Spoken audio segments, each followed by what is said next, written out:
أوبليان أوبلسخين يقسمون لكم خدير لجي أكان ياجسات ولي بيتني سو أرد ردا فيني كليك أدا يا رفيا سمو كناسي جامو فيني ميجا جبينتنا وديفنو دفني أرسنت هاينا كبي كانوا كنن أوبلسخين يخنا كم تكنوا لالن كذا قد دوغلا يا رسمو كنا نقوديما نوردفا أنا في دكتور أبادر دكتور الراول إنتاني لما كان أبوم ما كبته أوبسا في دي أنا سوجي يا سنوجي دكتور ما جت أسجني Alhamdulillah, azgo ana rabbi nu gargaara jiddu galeessi kanneen safayyaa sammuudha dirreedhaatti argamu jechuu odeeffannoodha waan hin dhageefin gara kanatti si waame atillee baga qabdee dhuftee mee seenneetii waan jiru walumaan ilaalla.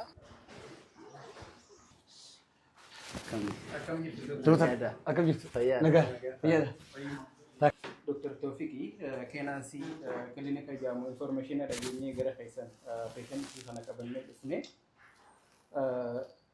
kanaafi patientii keenya Khadiri jedhama obbo Ibsaan volunteer isa kana ji'a dheeraadhaaf itti lafee karaarraa kaasee tajaajila hedduu godhee fi achi booda naafi Ibsaan social media irratti wal barree isa kana akhimuman wallahi samu asmi jira hanga dandeenyetti eega qixanaatitti lafaatee mana wallansa gara sifuudhaaniiti wallaan najenneeti obsaa gara kanatti fidee ayyee obboleeyyan akkam jirtan nagaa fayyaa hordoftoonni koo kan biyya keessaa fi biyya alaa jirtan akkam jirtan isin jechaa nageenya koo salaamtaan koo bakka irratti isin geessu egaa obboleessa keenya Khadiir ji'a 7 ol noojitti lafaa turtan eessarra geesse sadarkaan inni jiru maal jettanii iyyaafachaa turtan arra duraan yeroodhaaf bakkuma jirutti sheekota quraanatti qaraanii mala aadaatti yaalchisaa turre eegan immoo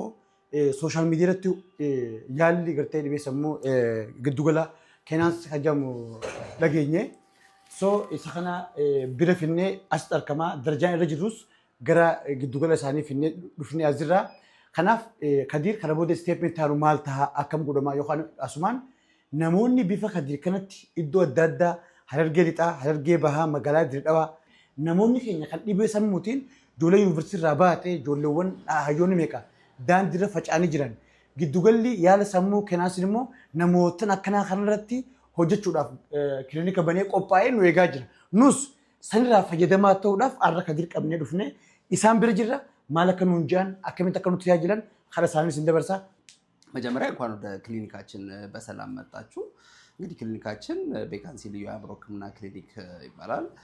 ከመነሻዬ በዚህ በጎ አድራጎት ስራ በመሳተፋችሁ በተለይ ደግሞ አሁን ላይ በጣም በተንሰራፋው የአእምሮ ህመም ላይ በመሰማራታችሁ በጣም ልናመሰግናችሁ እንወዳለን። በተወሰነ መልኩ ከአቶ ከድር ካላቸው ነባራዊ ሁኔታ እነሱንም ለማነጋገር ሞክረናል። ከናንተም ያለውን ታሪክ ለመውሰድ ሞክረናል። እንዲሁም ቲክቶክ ቪዲዮቹ ላይ ካሉት ነገሮች በመነሳት እንግዲህ አቶ ከድር የአእምሮ ሕክምና ያስፈልጋቸዋል። ያንንም ግልጋሎት ለመስጠት ክሊኒካችን እንዲሁም ከሚሽነሪ ኦፍ ቻሪቲ ጋር በመተባበር የተኝቶ የአእምሮ ሕክምና አገልግሎት ለመስጠት ሙሉ ፈቃደኛ መሆናችንን እናሳውቃለን። ጥሩ ግንቦት ወር እንዳጠቃላይ የአእምሮ ግንዛቤ መስጫ ወር ነው። የዚህ ዓመት የአእምሮ ግንዛቤ መስጫ ወር ዋናው መሪ ቃል ከግንዛቤ ወደ ተግባር የሚለው እንግዲህ እስካሁን ግንዛቤዎቹ በተለያዩ መልኩ ተፈጥረዋል። አሁን ወደ ተግባር መጥተናል። እንግዲህ ክሊኒካችን የሚሰጣቸው አገልግሎቶች እንግዲህ የተኝቶ ህክምና የተመላላሽ ህክምናን ይሰጣል። በእነዚህ ውስጥ በተወሰነ መልኩ ከፍተኛ የሆነ አእምሮ መረበሽ፣ ድባቴ፣ ጭንቀት፣ የሱስ ህክምና ከጾታዊ ግንኙነት ጋር የተያያዙ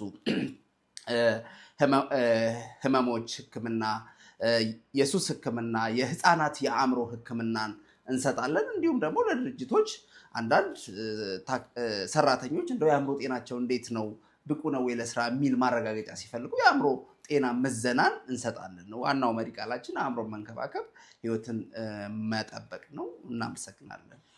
kabajamtoota jaatamtoota hordoftoota obsaabayaan kan biyya keessaa fi biyya alaa jirtan yaadni immoo obboleessa keenya afaan Amaariffaatiin nu ibsee yaada kan eebbifamaa hundi keenya dalagamuu qabnudha. Waliin taanee nama keenya kunuunsuudha.